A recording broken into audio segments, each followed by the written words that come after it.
India's Indo-Pacific strategy is no longer naval-centric. It is now visibly tri-services and increasingly army-driven.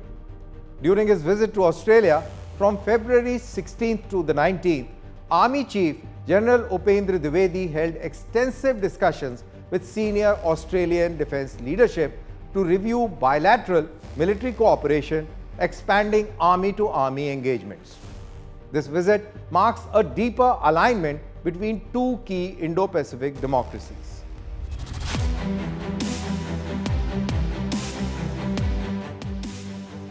General Upendra Dwivedi's visit to Australia comes at a time when the Indo-Pacific security environment is undergoing structural stress.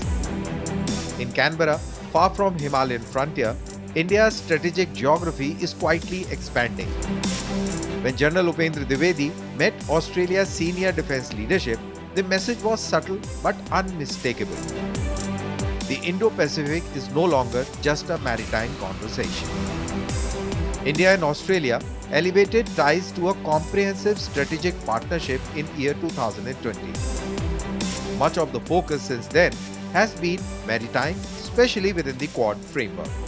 But the Army's dimension is now expanding through exercise Austra Hind, AUSUS training exchanges, counter-terror and special forces cooperation, cyber and information warfare dialogue, and joint operational planning concepts.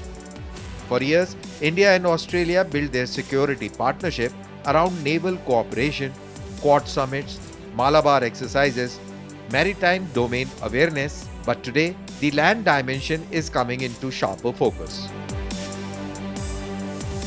Exercise Austra Hind is evolving. Special forces exchanges are deepening, military education pipelines are widening, cyber and information warfare conversations are expanding. Why does this matter? This is because land warfare in the Indo-Pacific is no longer hypothetical. From grey zone operations to island defense strategies and hybrid conflicts, militaries are preparing for contingencies that combine maritime and land power. India brings high-altitude warfare experience, counter-insurgency depth, and large-scale mobilization capability, while Australia brings amphibious operations expertise, expeditionary force design, and integration with Western military doctrines. This convergence increases interoperability without formal alliance obligations. This is strategic alignment and not alliance politics. What we are witnessing here is not just a courtesy military visit. It's the widening of India's strategic map. For decades, India's army thinking was largely continental, focused on its western and northern borders.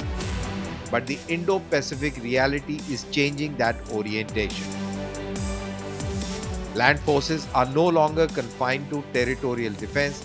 They are becoming instruments of regional stabilization and coalition readiness.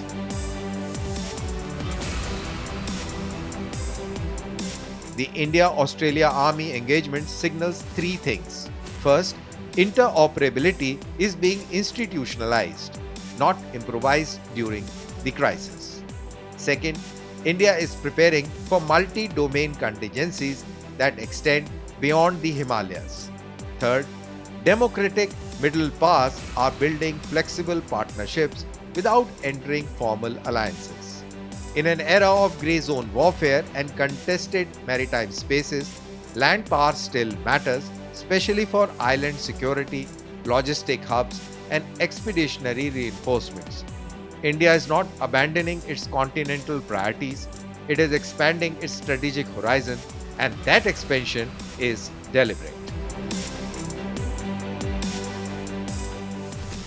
During his visit to Australia, India's Army Chief General Upendra Dwivedi met Admiral David Johnson and Vice Admiral Justin Jones to strengthen joint operational architecture and expand exercise Austra Hind.